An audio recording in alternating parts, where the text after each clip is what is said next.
Sir বলেন না আমার কেমন লাগছে? শুধু বইয়ের দিকে তাকিয়ে থাকলে হবে, মাঝে মাঝে নতুন নতুন কিছু জিনিসের দিকেও তাকাতে হয়। তাকিয়ে বলেন কেমন লাগছে। হ্যাঁ, ভালোই লাগতেছে। পড়ো পড়ো। বই না, বই হাতে না, বই হাতে না।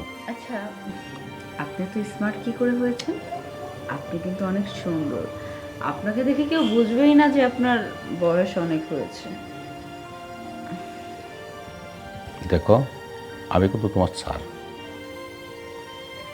তুমি আমার ছাত্রী। সারা ছাত্রী কিন্তু সন্তানের মতো। তুমি যা করতেছো সেটা ভালো করবে। পড়ো, আমি তোমাকে পড়াইতে আসছি। আচ্ছা, আমি আদৌ পড়ালেখায় কাঁচা হলে কিন্তু অনেক কিছুর দিকে পাকা আছি। সন্তানের মতো যে নিজে জন্ম দেয় বা তার রক্তের সাথে সম্পর্ক আছে, বাট আপনার আমার রক্তের সাথে কোনো সম্পর্ক নেই স্যার। আপনার আমার মধ্যে সম্পর্ক হচ্ছে অন্য রকমের। আরে কি করতেছো গলাই? স্যার, এই, আরে কি করতেছো?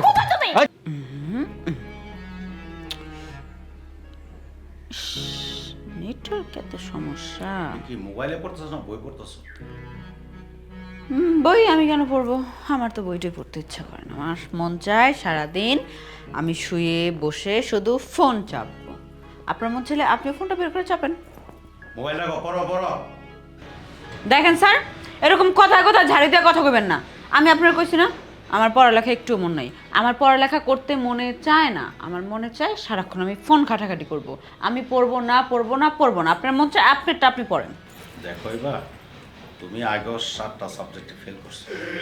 আমি আসার পরে 7 সাবজেক্টে পাস করছো, 3 সাবজেক্টে ফেল করছো। আমি চাই তোমাকে পাস করার জন্য, আমি অনেক চেষ্টা করতেছি। যদি এবার তোমাকে আমি যে পাস না করাতে পারি তাহলে আমার ইজ্জত থাকবে না। তার কারণে আমার কোনো স্টুডেন্ট কোনো সব ফেল করে না। তুমি একমতো ফেল করে আসছো। সুন্দর করে পড়ো, পড়লে ভালো হবে, তোমারও তো নাম হবে, তুমি পাস করবে। আচ্ছা স্যার, একটা সত্য কথা কন তো, পড়ালেখা করে লাভ কি হইব? যতই পড়ালেখা করি না কেন ওই খুন্তি লাইরেই খাইতে হইব। পড়ালেখা করলেও খাইতে হইব, না করলেও খাইতে হইব, দুটোটা একই কাহিনী। তাহলে পড়ালেখা কইরে এই বছরের পর বছর সময় নষ্ট কইরা, এত টাকা পয়সা নষ্ট কইরা, সারা দিনটা 24 ঘন্টা খালি পড়ালেখা কইরা দরকার আছে? এত টাইম ওয়েস্ট করার দরকার নেই। আমি মনে করি এমনিই ভালো আছি। আর তাছাড়া আমারও তো পড়ালেখা করতে ইচ্ছা করে না, এগুলো একদমই ভালো লাগে না। পড়ালেখা কেন জানি আমার মাথায় ঢুকে না। তাও তো ছোটো থেকে এই পর্যন্ত আইছি, অনেক কষ্ট করে অনেক মাইর টাইর খাইছি ভাইরাতে, আর পারুম না। এখন আমি বড় হয়েছি, এখন আমি আমার মত মতো চলবো। দেখো এবার তুমি পারবা। তুমি যে নাই পারতা, আগে 7টাতে ফেল করছো, 3টাতে পাস করছো।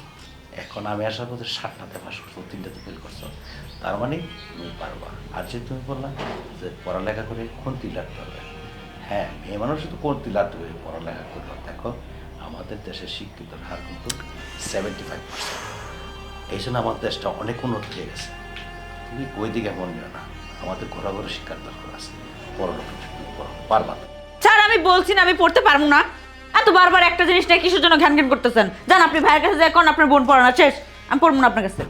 এ দেখেন এত পড়ালেখা পড়ালেখা করে না তো, আমার এসব পড়ালেখা ভাল লাগে না। কইছি না আপনার যদি মনে আছে আপনি যান ভাইয়ের কাছে বিচার দেন, যে বিচার দিয়ে কর আপনার বোনে পড়ালেখা করে না, ভালো একটা টিচার দেখেন বা যকিনো কিছু। আমার অযথা ডিস্টার্ব করবেন না, আমার এগুলো বিরক্ত লাগে, আমি পড়বো না। ঠিক আছে, কালকের থেকে আর আমি আসবো না, তোমার বাইকে বলে দিই। অসংখ্য ধন্যবাদ আপনাকে। Tata sir. উফ, শেষ। আমার আজকে থেকে পড়ালেখা সব শেষ। ধ্যার, পড়ালেখা কে করে? কাউকে আমি বুঝাইতেই পারি না যে আমার পড়ালেখা একদমই মন বসে না। কেন জানি আমার খুব বোরিং ফিল হয় পড়তে বসলে। আমি তো সবসময় শুয়ে বসে ফোন টিপব। আসসালামু আলাইকুম স্যার, ওয়ালাইকুম আসসালাম। কেমন আছেন? জি ভালো আছি। মাহফুজ, আমি মনে হয় আর তোমার বোনটাকে পড়াতে পারছি না। স্যার কি বলতেছেন? কিভাবে ক্যাম্প পড়াইবেন না? ও কি বেয়াদবি করছে কোনো? না না না, কোনো বিয়াদবি করে নাই। দেখেন, আমার কাছে পড়লে ও মনে হয় পাশ করতে পারবে না। আমার চেয়ে একজন ভালো টিচার দেখে আপনার বোনটাকে পড়াইলে মনে হয় সামনে পাশ করতে পারবে। স্যার আপনি পাশ ফেলের কথা কইতেছেন, দেখেন আপনি আসার আগে ওই 7 সাবজেক্টে ফেল করতো আর 4 সাবজেক্টে পাশ করতো, এখন ও 8 সাবজেক্টে পাশ করে 3 সাবজেক্টে ফেল করে। তাইলে কি আপনি আসার পর ওর উন্নতি হয়েছে না? দেখেন ধাক্কায় ধুক্কায় সব সাবজেক্টে কি ওরে পাশ করানো যায় কিনা, অনুমান করেন না স্যার। ওরে আপনি পড়াইতেছেন, পড়াইতে থাকেন, আমি ওর সাথে একটু কথা বলি, ইনশাল্লাহ ও ভালো করে পড়বে। না, যে 3 সাবজেক্টে আমার এখানে ফেল করছে, আমার যত স্টুডেন্ট আছে এখন তো কোনো স্টুডেন্টে ফেল করে নাই, ও 3 সাবজেক্টে ফেল করছে। তা আমার সেকশন ভালো টিচার নিলে উনি এই 3 সাবজেক্টও পাস করবে, নাহলে আমার এখানে থাকলে ও পাস করতে পারবেন। আচ্ছা স্যার, আপনি ওরে পড়ানো বাদ দিয়েন না, আমি দেখতেছি ও কি করে না করে, আমি ওর একটু ফলো করবো, আমি ওর একটু গাইডলাইন দেবো। আপনি টেনশন করেন না, আপনি স্যার পড়াইতেছেন, পড়াইতে থাকেন স্যার, প্লিজ আপনি না করেন। আচ্ছা ঠিক আছে, তুমি যেন এত করে বলতেছ, আমার পড়ানোর কোনো ইচ্ছে ছিল না, যে কোনো কারণে আমার মনটা একটু বিভ্রান্ত হয়ে গেছিলো। তুমি যত ওর ভাই, ঠিক আছে আমি পড়াবো। ঠিক আছে তাহলে স্যার, আসি। যান তাহলে স্যার। হ্যাঁ, আসসালামু আলাইকুম। ওয়ালাইকুম আসসালাম।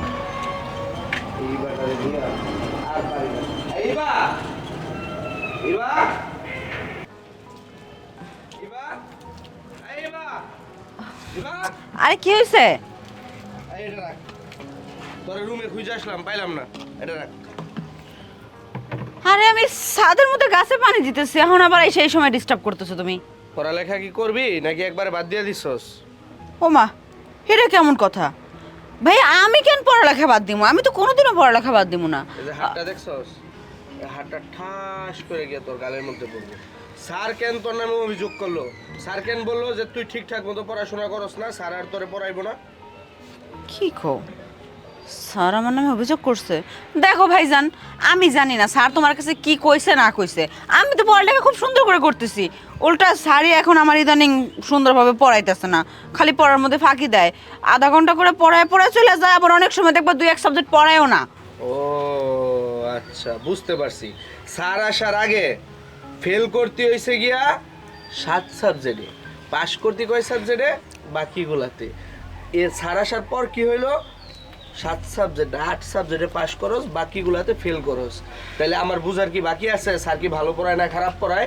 আমি তোর শেষবারের মতো একটা ওয়ার্নিং দিয়ে দিতেছি, তুই যদি স্যারের সাথে কোনো বেয়াদবি করস, স্যারের পড়া স্যারের ঠিক মতো বুঝায় না দেস, তাহলে কিন্তু তোর খুব খারাপ হইব। ভাইয়া তুমি অযথা আমার উপরে রাগ করতেছো।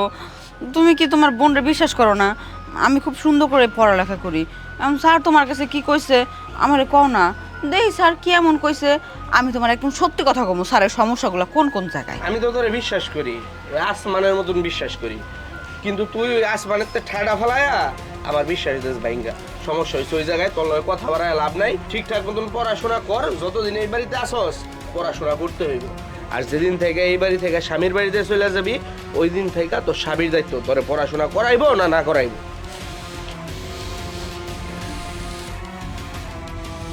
স্যারের বাচ্চা স্যার, তোর এত বড় সাহস, তুই আমার ভাইজানের কাছে আমার নামে বিচার দিছস? আমি পড়ালেখা সুন্দর করে করি না তাই না? তোর যে কি অবস্থা করবো তুই এটা হারে হারে টের পাবি। আমার নামে কমপ্লেন দেওয়ার মজা তুই সারা জীবন এবার মনে রাখবি। আয় খালি একবার বাসায়।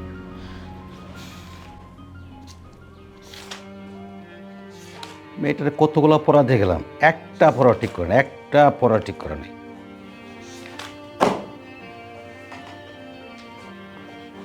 স্যার দেখেন তো আমাকে কেমন লাগছে এই ড্রেসটা। হ্যাঁ, ভালোই লাগতেছে। আজকে কিন্তু আর শাড়ি পরিনি, যদিও শাড়ি আমার পছন্দের, তারপরেও আজকে আপনাকে দেখানোর জন্য আমি ওয়েস্টার্ন ড্রেস পরেছি। স্যার বলেন না আমার কেমন লাগছে? শুধু বইয়ের দিকে তাকিয়ে থাকলে হবে, মাঝে মাঝে নতুন নতুন কিছু জিনিসের দিকেও তাকাতে হয়। তাকিয়ে বলেন কেমন লাগছে। হ্যাঁ, ভালোই লাগতেছে। পড়ো পড়ো, বই না, বই হাতে না, বই হাতে না। আচ্ছা, আপনি তো স্মার্ট কি করে হয়েছেন? আপনি কিন্তু অনেক সুন্দর, আপনাকে দেখে কেউ বুঝবেই না যে আপনার বয়স অনেক হয়েছে। দেখো, আমি কিন্তু তোমার স্যার, তুমি আমার ছাত্রী।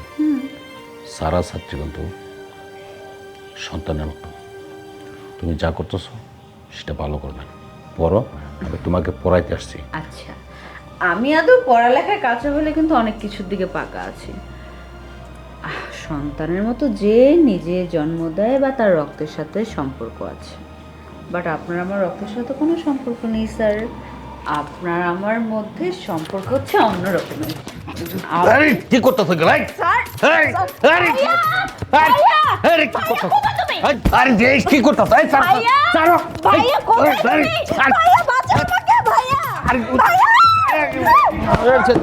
স্যার ভাইয়া, তুমি যদি এখন না আসতে, স্যার আমার ইজ্জত নষ্ট করে ফেলতো। তোমাকে আমি এমনি তো অনেকবার বলেছি যে স্যার কিন্তু ভালো না, উনি আমাকে দেখলে যেন কেমন কেমন করে, উনি আমাকে বাজে ইঙ্গিতে তাকায়, বাজে ভাবে স্পর্শ করে, কিন্তু তুমি আমার কথা বিশ্বাস করোনি, ওটা স্যারের কথা বিশ্বাস করে তুমি আমার সাথে খারাপ ব্যবহার করতা। এখন দেখো তো, এখন যদি তুমি না দেখতে তাহলে তো আমাকেই দোষটা। এখন তো সবকিছু নিজের চোখেই দেখছো। স্যার, আমি আপনার মুখ থেকে কোনো কথা শুনতে চাই না। যে আমি আপনাকে এতটা বিশ্বাস করে ভরসা করে আমার বোনের দায়িত্ব দিয়েছিলাম পড়ানোর জন্য, আর আপনি এটা কি করলেন? শেষমেশ আপনি আমার বোনের ইজ্জতের দিকে হাত দিলেন। ছি ছি ছি, আপনি না মানুষ গড়ার কারিগর?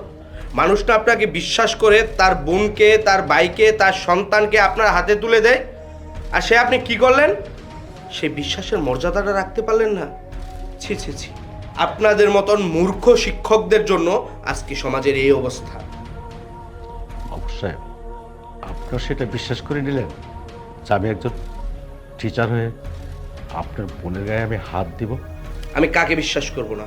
আমি না হয় আমার বোনকে অবিশ্বাস করলাম, কিন্তু আমার চোখ, আমার দুই চোখকে কি আমি অবিশ্বাস করব? মাহবুব সাহেব, আমি আপনার বোনকে কিছু করে নেই। আপনার বোন আমাকে জড়িয়ে তুলেছে। মিথ্যা কথা বলবেন না, মিথ্যা বলা মহাপাপ। আপনার মতো একজন শিক্ষকের কাছ থেকে কখনো এটা আশা করা যায় না, কারণ আপনারা হচ্ছেন মানুষ, কারণ আপনারা হচ্ছেন মানুষ গড়ার কারিগর। আপনাদের কাছ থেকে মানুষ শিক্ষা নেই, আর সে আপনি কি করলেন? আপনি আপনার মেয়ের বয়সে একটা মেয়ের দিকে তাকালেন, হাত বাড়ালেন, একটিবার বুকটা কাঁপলো না, একটিবার হাতটা কাঁপলো না, একটিবার আপনার বিবেক কাঁপলো না? কিভাবে আপনার বিবেকে ধরলো একটা মেয়ের সমতুল্য বয়সী মেয়ের গায়ে হাত দিতে? ছি ছি ছি, আপনি এক্ষণ আমার চোখের সামনে থেকে চলে যান, আর কোনোদিন আমার সামনে আসবেন না। আর আমি চাই না কোনো শিক্ষকের বিচার এই সমাজের মধ্যে হোক, তাই আমি আপনাকে এমনি এমনি ছেড়ে দিচ্ছি। আপনি আমার সামনে থেকে বের হয়ে যান। অবশ্যই আপনার বোন শুধু আমার ছাত্রী না, সে আমার মেয়ের সমতুল্য। আমি তাকে আমার মেয়ের মতনই মনে করতাম, কিন্তু আজকে সে কী করলো? সে আমার মিথ্যা অপবাদ দিয়ে আমার মান সম্মান যা আছে সব শেষ করে দিল। ঠিক আছে, আমি যাচ্ছি। যাওয়ার আগে আমি আরেকটি কথা বলে যাচ্ছি, আপনার বোনটার প্রতি একটু নজর রাখেন, আর আপনার বোনটাকে জিজ্ঞাসা করে নিন আসল ঘটনাটা কি। ঠিক আছে মা, তুমি ভালো থেকো। স্যার, দাঁড়ান, আপনার কোনো দোষ নেই। মানে স্যারের কোনো দোষ নাই মানে? কি বলতে চাচ্ছিস? আমার সাথে কি নাটক করস? কি হয়েছে খুলা বল। ভাইয়া, শোনো তাহলে কি হয়েছে। আচ্ছা, তুই যে এই যে প্ল্যানিংগুলো করতেছিস, এগুলো কি করা ঠিক হবে? আরে ঠিক হবে না ভুল হবে সেটা তুই আমার উপর ছেড়ে দে। আমি তো ওই স্যারকে এবার একটা শিক্ষা দিয়েই ছাড়বো। খুব বড় বেড়ে গেছে, কত বড় সাহস আমার নামে আমার ভাইয়ের কাছে যে বিচার দেয়। আচ্ছা তুই কেন এখানে বসে আছিস? তোকে আমি ডাকছি দুজন মিলে যেন একটু বুদ্ধি পরামর্শ করে একটা প্ল্যান বের করতে পারি কিভাবে ওই স্যারটাকে হেল্প করা যায়, আর তুই এখানে বসে আছিস আমাকে জ্ঞান দিচ্ছিস। তুই স্যারকে হেল্প করতে চাচ্ছিস? তাকে হেল্প করার কি আছে? তুই তো তোর নিজের জীবনটা হেল্প করতেছিস। তুই যদি ঠিকঠাক স্টাডি না করিস তাহলে ফিউচারে তোর ভালো একটা ভবিষ্যৎ পাবি তুই। উফ, আমার এত ভালো ভবিষ্যতের দরকার নেই বান্ধবী, আমার এগুলো একদমই ভালো লাগে না। আমার না কেন জানি পড়ালেখা একদম করতে ইচ্ছা করে না, এটা আমি কাউকে বোঝাইতেই পারি না। আর এই স্যার জবে থেকে আমাদের বাসায় আসছে আমাকে পড়ানোর জন্য, একটার পর একটা নাটক, একটার পর একটা অজুহাত, এমনকি আমাকে পর্যন্ত ঝাড়ি দিয়ে কথা বলে, কত বড় সাহস। শোন, স্যার তোকে ধোকা দিচ্ছে না, তুই নিজেকে নিজে ধোকা দিতেছিস। স্টাডি না করলে তোর ফিউচারে সত্যি মানে ফিউচার ব্রাইট হবে না। লেখাপড়া কর, স্যার তো তোর ভালোই চাচ্ছে। বাদ দে না, এখন বল কি করলে আমি স্যারটাকে উপযুক্ত একটা শিক্ষা দিতে পারবো, তুই সেটা বল। ওই স্যারটার কথা বাদ দে, আমি বুঝলাম না হঠাৎ করে তুই স্যারের পক্ষে কেন চলে গেলি? মানে পুরুষ মানুষের পক্ষে যেতে ভালো লাগে তাই না? আমি বান্ধবী, আমার পক্ষে কথা বলতে ইচ্ছা করতেছে না। আল্লাহ আজব তো, আমি তো স্যারের পক্ষে যাবো কেন? পক্ষের কি আছে? আমি দেখতে পাচ্ছি যে তুই তো নিজের ক্ষতি করছিস, সেই জন্য আমি স্যারের পক্ষ নিয়ে কথা বলতেছি। আচ্ছা যাই হোক, তুই যেহেতু তোর স্যারকে সাহায্য করতে চাচ্ছিস, কি করা যায়? এমন একটা বুদ্ধি বের করবি যাতে স্যার সারা জীবন মনে রাখে, আর বিশেষ করে আমাকে পড়ানোর কথা উনি যতদিন বেঁচে থাকবে ওনার মাথা দিয়েও যেন না ঢোকে। বল কি করলে স্যারকে খুব সহজে আমাদের এখান থেকে বের করতে পারবো? শোন, ও মাই গড, সিরিয়াসলি? তোর মাথায় এত বুদ্ধি? হ্যাঁ, বুদ্ধির অভাব নেই। ঠিক আছে, তাহলে চল আমরা স্টার্ট করি কাজটা। তুই একাই কর, আমাকে প্রয়োজন নেই। ঠিক আছে, তোর বুদ্ধিটা বেশ ভালো। এইবার স্যার আমার হাত থেকে তার কোনো রিস্ক থাকবে। তুই তাহলে যা এখন। বেশি কিছু করিস না আবার। বেশি কিছু করবো, জাস্ট শিক্ষা দিব। আমার নামে বিচার দেওয়ার উপযুক্ত সাজা যে কি করতে পারে সেটা আমি পারে না। ভাইয়া, আমি যা কিছু করেছি সব কিছু আমার বান্ধবীর কথা মতো করেছি। বান্ধবী যেটা যেটা বলে দিয়েছে আমি সেভাবেই কাজ করেছি যাতে স্যার আমাকে আর এই পাশে পড়াতে না আসে, এখান থেকে যেন চলে যায়। বিশ্বাস করো ভাইয়া, এখানে স্যারের কোনো দোষ ছিল না, সব দোষ আমার। আমি ইচ্ছাকৃতভাবে স্যারের সাথে এরকম করেছি। তুমি যা বিচার করবে আমার করো, স্যারকে কিছু বলো না। আমি এখন বুঝতে পারতেছি যে ওনার মতো মানুষ হয় না। আসলে স্যার একজন ভালো মনের মানুষ। আমি বুঝতে পারিনি, আমি নিজের অজান্তে মানে রাগের বশে কি করতে গিয়েছিলাম আমি নিজেও বুঝতে পারতেছি না। আমি এখন বুঝতে পারছি যে আমি যে কাজটা স্যারের সাথে করেছি একদম অন্যায় করেছি। আমার এই কাজটা করা উচিত হয়নি। স্যার, আপনি আমাকে মাফ করে দিবেন। আমি জানি যে আপনি খুব কষ্ট পাচ্ছেন, আমাকে খুব খারাপভাবে দেখতেছেন, এখন খারাপ নজরে দেখতেছেন, আপনি আমাকে খারাপ ভাবতেছেন, কিন্তু বিশ্বাস করুন আমি ইচ্ছাকৃতভাবে কিছু করিনি। আরেকজনের বুদ্ধি নিয়ে তারপর আমি এই কাজটা করছি। আপনি আমাকে ক্ষমা করে দিবেন।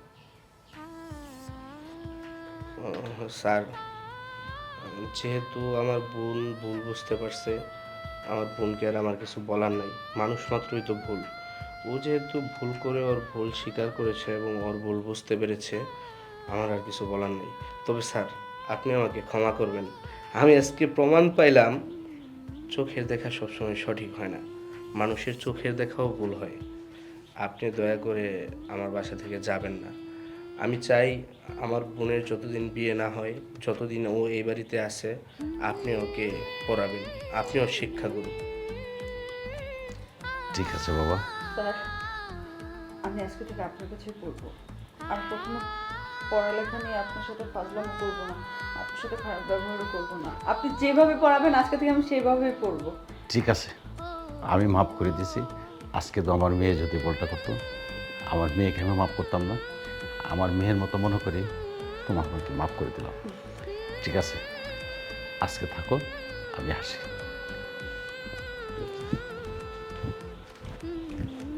তোকে কিছু বললাম না, কারণ মানুষ যদি ভুল করে সেই ভুল স্বীকার করে এবং সেই ভুল বুঝতে পারে, তাহলে আল্লাহ ক্ষমা করে দেয়। আর আমি তো সাধারণ মানুষ।